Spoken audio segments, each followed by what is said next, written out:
Alhamdulillah wa salatu wa salam ala al-habib al-Mustafa, mes frères et sœurs. Alhamdulillah, nous débuterons les 10 premiers jours évidemment demain. C'est encore un petit rappel sur les actes, les bonnes œuvres que nous devrons doubler pendant ces 10 premiers jours. Car nous avons su déjà que les bons actes sont meilleurs et plus aimés par Allah subhanahu wa ta'ala dans ces 10 premiers jours. Alors mon frère, ma soeur, si vous en avez moyen, de chaque mois du pèlerinage, vous devrez vous trouver à Mecque pour le Umrah et pour le Hajj.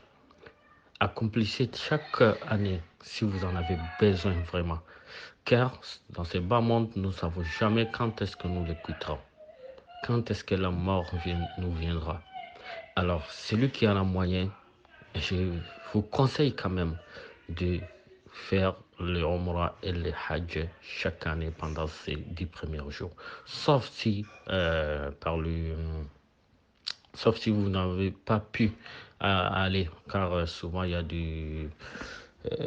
a des démarches administratives qui obligent qu'une personne ne peut pas aller 2 ou 3 fois par an. Sauf ça. Car le 10 premiers jours, les bons actes, le meilleur, il n'y aura pas un meilleur acte, une bonne action, une bonne œuvre comme le Umrah et le Hajj dans ces mois bénis. La deuxième chose, c'est la jeûne. Jeûnons, celui qui peut même jeûner les 9 premiers jours qu'il la fasse. Le jeûne, mashallah, c'est une autre œuvre et acte qui a des mérites immenses. Au point qu'Allah subhanahu wa ta'ala, c'est lui-même qui s'occupe à récompenser celui qui jeûne. Et le prophète sallallahu alayhi wa sallam, parmi ses paroles, nous informe que celui qui jeûne un seul jour pour Allah subhanahu wa ta'ala, Allah lui éloignera son visage de l'enfer 70 ans. Il y aura 70 ans de distance entre lui et l'enfer, subhanallah. Une seule journée jeûnée par Allah subhanahu wa ta'ala. Ça, c'est le petit récompense que nous pouvons comprendre que le prophète sallallahu alayhi wa sallam nous a expliqué. Ça veut dire que la récompense de la jeûne est immense et immense. Et surtout, il y aura le jour de Arafat à jeûner aussi pendant ces 10 jours, qu'on en parlera de ses mérites à part, Inch'Allah. La troisième, c'est la prière, le nawafil. Faisons bien notre prière, redoublons la bonne manière de faire la prière et surtout accomplissons beaucoup de prières qui ne sont pas obligatoires, qui est le nawafil. Et le quatrième, c'est les aumônes, le sadaqat. Mon frère, ma soeur, n'acceptez jamais que ces 10 jours passent sans laisser un de vos empreintes par le sadaqat. Le sadaqa, qui est une œuvre, un acte avec lequel Allah subhanahu wa ta'ala peut nous protéger de beaucoup de choses dans ces bas mondes-là et ainsi dans l'au-delà.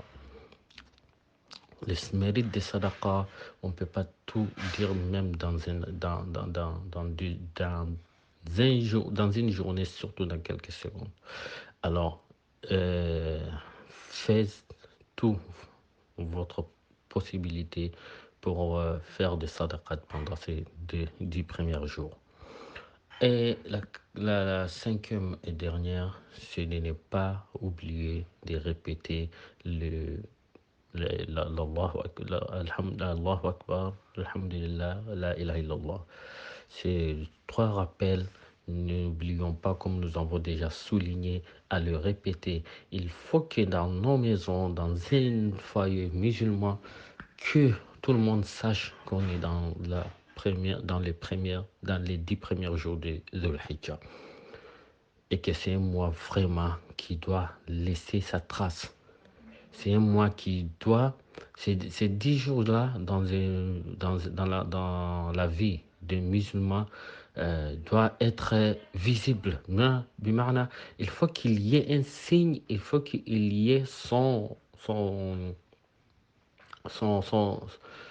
comment est-ce que je vais expliquer ça? Il faut que quand ces 10 jours qui ne passe pas comme ça, comme les autres jours, qu'il y a quand même un signe qui montre à tout le monde que on est dans 10 jours du Dhul Hijjah. Même les enfants doivent le savoir, car on doit répéter vraiment ces rappels quotidiennement, tous les jours, pendant ces 10 premiers jours. Qu'Allah subhanahu wa ta'ala nous en donne les foi et nous facilite, ya Rabbal Alamin, qui nous facilite aussi la bonne expression et qui nous facilite à rapporter ces paroles et celui du prophète sallallahu alayhi wa sallam. Et n'oubliez pas, mes frères et sœurs, de nous faire des doigts.